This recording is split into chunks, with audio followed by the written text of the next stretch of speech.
एवढा मोठ्या शो मध्ये तो गेला आणि एवढा मोठा स्टार झाला, आम्हाला खूप आनंद झाला.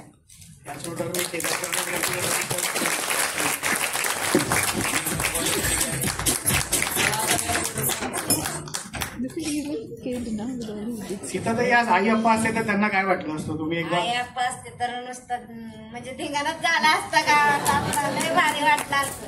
आमच्या वडिलांना आहे ना म्हणजे असं पिक्चर ही खूप आवडायचे बघायला.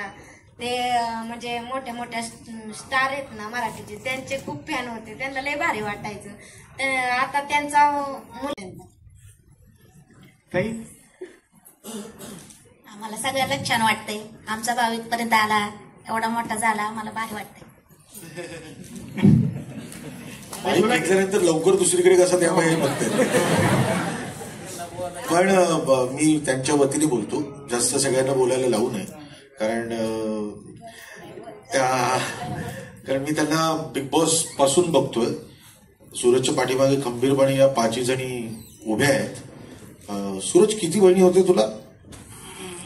मला तसं मी आठवा किरीच नाही, 7 जणी बहिणी होत्या. 8वा कृष्ण हा स्वतःच खरंच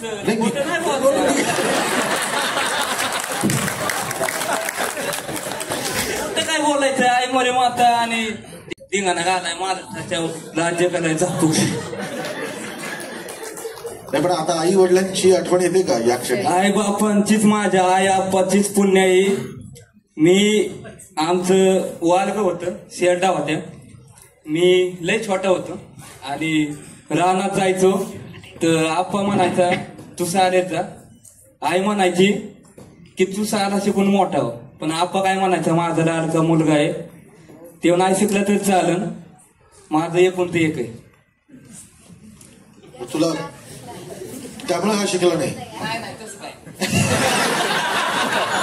मला कसं आहे, मला वाचायला येत नाही, कशाला जायचंय, नाही येत. असं तर गेला असतो आनंदात जॅक्या मारून आलो.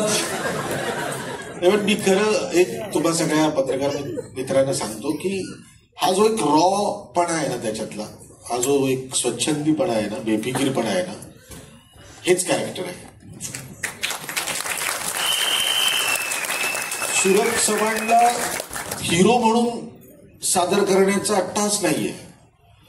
मला असं वाटतं की अभिनय किंवा कुठल्याही कलेत येणं ही कुठल्याही एका वर्गाची बक्तेदारी नाही होऊ शकत. एक नाचूनच काय उपयोग नाही, त्याला सावलाय पण क्वालिटी. जॅके मारल्याशिवाय लहान नाही आणि टॉपला गेल्याशिवाय झुकणार नाही कोणाचं.